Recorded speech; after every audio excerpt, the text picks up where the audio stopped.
asked him, hey, maybe Well, think twice some about teams that? are blitzing them or they're firing at them to skip pass to the corner, try to take that away, just make the simple pass to the open guy, hit the first, open man. And so we've been better with that. And so we know this team does the same thing tonight, so we kind of reviewed it a little bit this morning.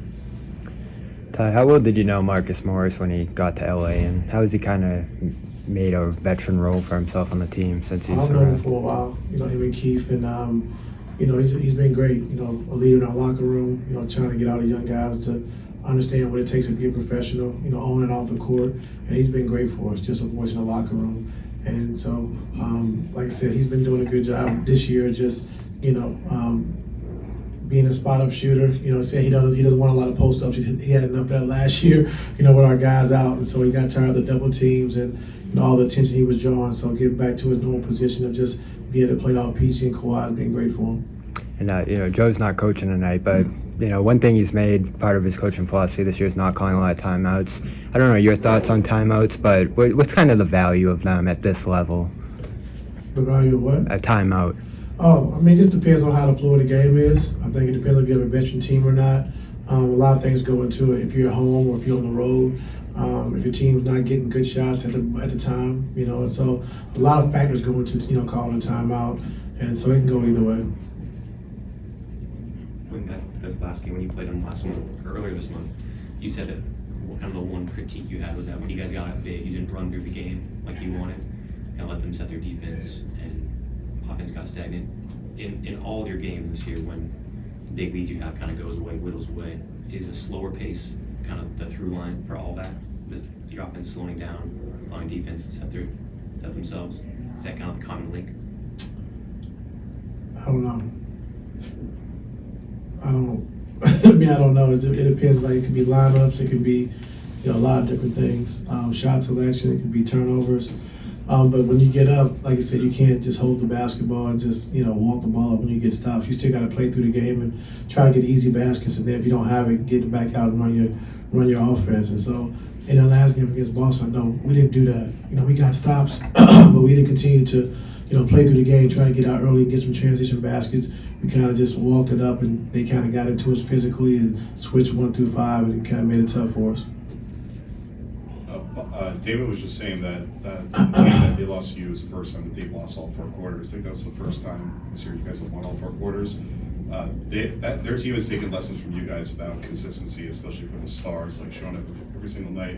How difficult is it to keep a team like every single night, day in, day out, kind of ready to play when they know the other team is really going for them? All the games are different, I think, but just trying to keep you guys locked in. It's tough. Everybody talks about playing a full 48 minutes, but it's pretty tough to do, on a night in, night out basis. And so that was one of our most complete games, I think, because I think what really started was our defense. Defensively we were really good.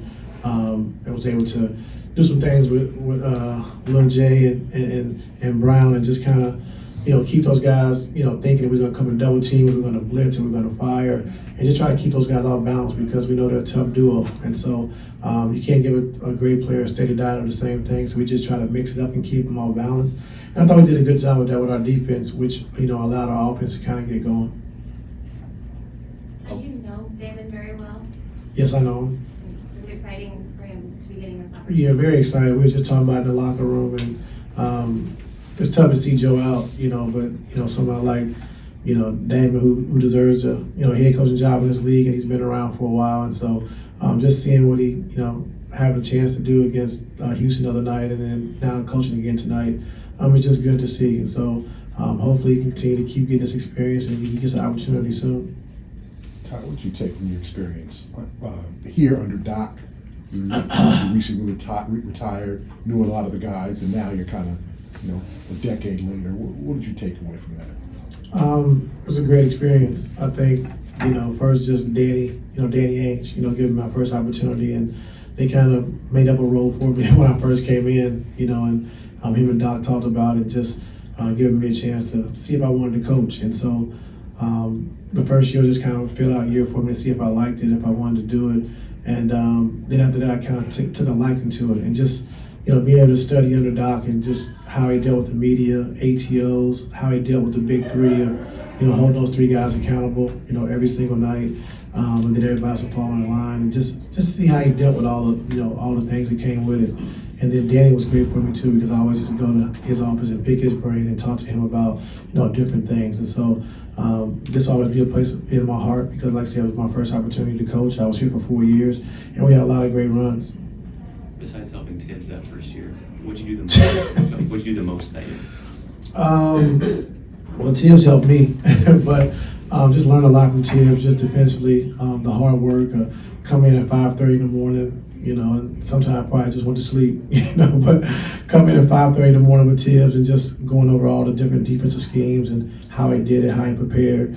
And then with Tibbs also, it's just being able to talk to the guys like KG and Rondo and P. Pierce and Ray, and be able to hold those guys accountable. And so they gave me a little leeway to do that, Doc and Tibbs both. And just so they helped me out as far as just telling guys the truth. And you have the stars like that, sometimes it's hard to tell the truth, but be able to tell those guys the truth, look them in the eye and let them know when they messed up, really helped me along the way.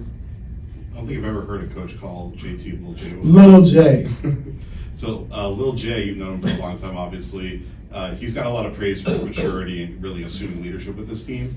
It took him a long time to be vocal. I mean, what was he like when he was younger, and how have you seen him grow over the years? Just a quiet kid. He was quiet, and so he always wanted to lead by example. How he played and how he worked. But I think now, just the player he is, like I said, right there at the top of the MVP race. And just, I think the biggest thing for him, we know he can score the basketball, but I think defensively taking that defensive challenge every night of wanting to guard the best player, but also passing the basketball, making plays for your teammates, making guys better. And that's what he's done, take this huge step his last couple of years.